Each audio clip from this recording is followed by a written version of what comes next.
Sometimes the most revealing moments happen when someone stops performing composure and just says the true thing out loud. That's what happened when Kelly&Ripa sat down to talk about her new show, and instead of the polished, camera-ready answer fans expected, she admitted something rawer. She wasn't just proud of the project. She was shaking. Angry. Rattled by what she'd seen while making it. That's not the kind of soundbite a publicist plans for. And that's exactly why it stuck with people.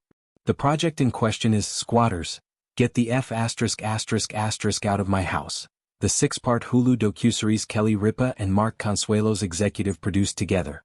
On paper, it's a true crime-adjacent home renovation nightmare. Homeowners across places like Queens, Malibu, and Newark fighting to reclaim properties from people who moved in and simply refused to leave. It sounds like the kind of show you half-watch while scrolling your phone. But according to Kelly herself, making it didn't feel like background noise at all.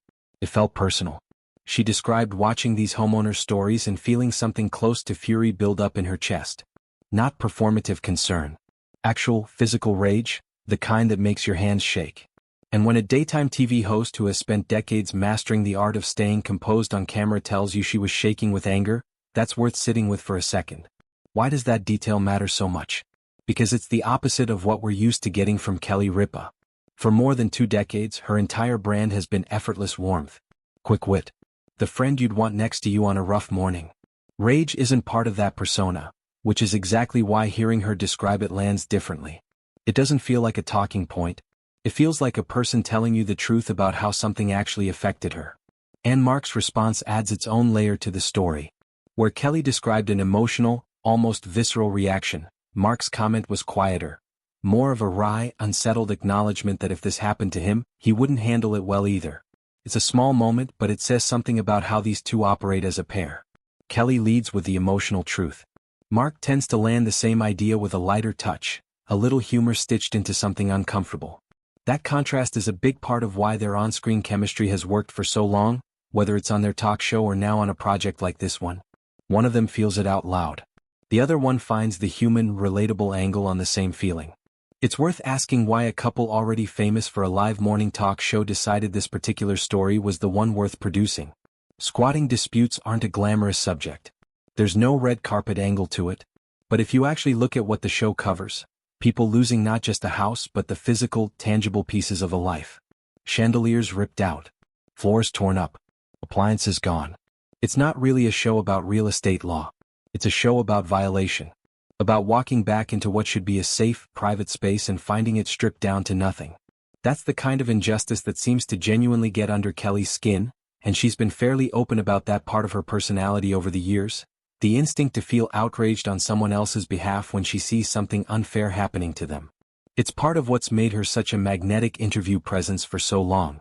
She doesn't perform empathy. She just seems to actually have it, in a way that occasionally spills out messier than a media-trained answer normally would.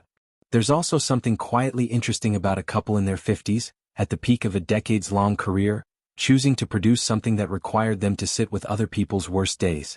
Executive producing isn't just slapping your name on a project. It usually means being close to the material, reviewing footage, talking through the emotional weight of what's being shown, deciding how far a story goes before it stops being informative and starts being exploitative. For Kelly to come out the other side of that process describing herself as shaking with anger tells you she wasn't detached from it. She was in it. Viewers who've followed Kelly&Mark for years tend to point to moments like this as the reason their partnership continues to resonate so strongly, on air and off. It's not the glossy magazine cover version of a Hollywood marriage. It's two people who've built a life around genuinely reacting to each other in real time, who don't seem to be performing a scripted version of togetherness so much as actually showing up as themselves, even when that means Kelly admits to shaking with rage and Mark jokes that he'd fall apart in the same situation.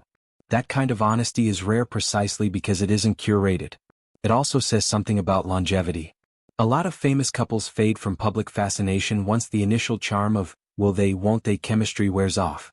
Kelly and Mark have been married for nearly 3 decades, and audiences are still leaning in to hear how they each respond to the same story. That's not accidental. It's because their dynamic keeps evolving in small human ways. New projects, new emotional reactions, new glimpses of how two very different personalities process the same experience. There's also a broader question worth sitting with here. What does it mean when a beloved television personality lets a little bit of real anger show through, instead of keeping everything smooth and pleasant? For some viewers, that vulnerability might be uncomfortable. Anger isn't the emotion we usually associate with feel-good daytime television. But for a lot of longtime fans, it's actually reassuring. It's proof that the warmth Kelly's shown on screen for over 20 years isn't a performance she can switch off. It's connected to something real, a genuine sense of right and wrong, strong enough to physically rattle her when she watches other people get wronged. That's ultimately what makes this story more than just a passing headline about a new streaming show. It's a small window into who these two people actually are when the cameras are pointed at something other than themselves. Kelly, still someone who reacts to injustice with her whole body, and Mark, still finding a way to meet a heavy moment with a little levity, without undercutting how serious it is.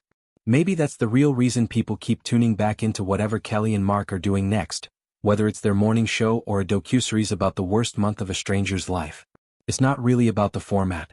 It's about watching two people who still seem to genuinely react to the world and to each other instead of just performing that they do. And maybe that's why a moment like this, a talk show host admitting she was shaking with anger over strangers' stolen homes, ends up staying with people longer than the show itself does. What do you think made this admission land the way it did? Was it the honesty, the contrast between how Kelly and Mark each processed it, or just the fact that after all these years, they can still surprise their audience? Let us know your thoughts and share the Kelly and Mark moment that stuck with you the most.